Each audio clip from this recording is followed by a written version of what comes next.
Link TV, connecting you to the world. Link TV is viewer supported. Watch more at linktv.org. War, wealth, propaganda, and Petraeus. Next on Global Pulse. How these news sources are covering Afghanistan's mineral wealth. Big news from Afghanistan.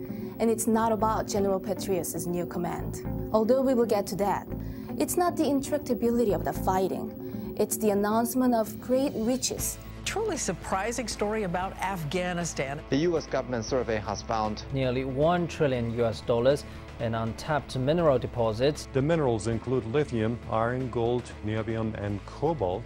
And U.S. officials say the reserves could turn Afghanistan into one of the world's leading mining exporters. Yes, Afghanistan?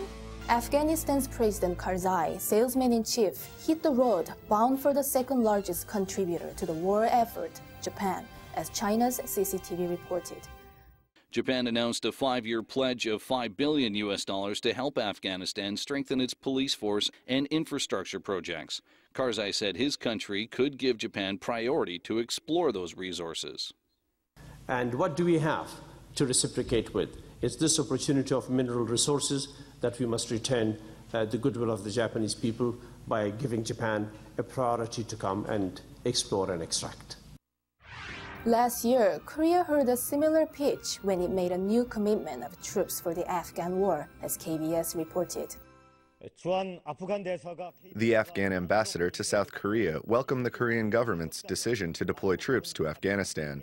Ambassador Rahimi emphasized that Afghanistan has various mineral resources, such as copper and iron.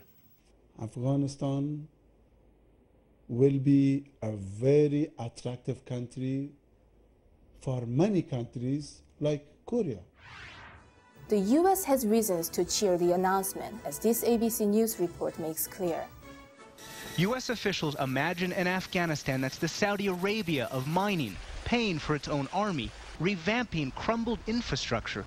The U.S. hopes these discoveries produce a gold rush that helps stabilize Afghanistan and makes it easier for the Americans to go home.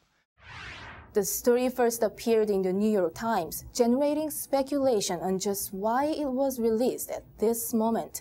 The PBS NewsHour explored this angle in an interview with the article's author, James Risen.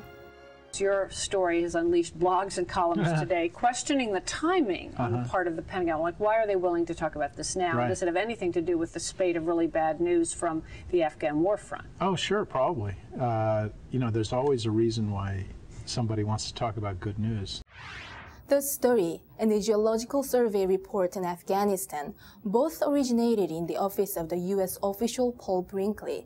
He's pitching the discovery himself, as this video from the Department of Defense's website makes clear. We've identified 20 sites that are worth a lot of money, that will generate enough revenue for the Afghans to pay for their own way. You can count on private industry to make investments to help develop these resources because they generate a high return. Brinkley used to promote business in Iraq, and now he's moved on to Afghanistan. He's an associate of David Petraeus, and he convinced the general to offer a quote to the Times. There is stunning potential here. Potentially, it is hugely significant. So it may not be surprising that Petraeus became the focus of conspiracy theory offered by Russia's RT.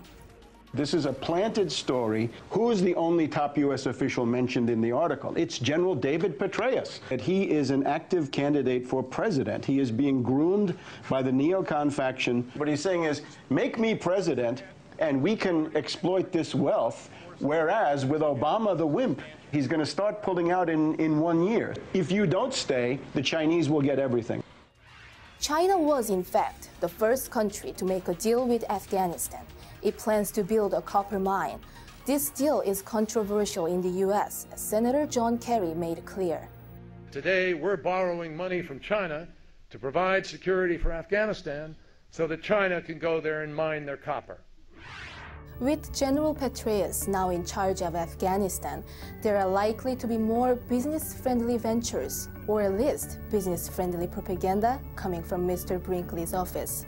So tell us what you think about the Afghan mineral find. Go to linktv.org/globalpulse and leave us your comment. For Global Pulse, I'm Kaya Lee.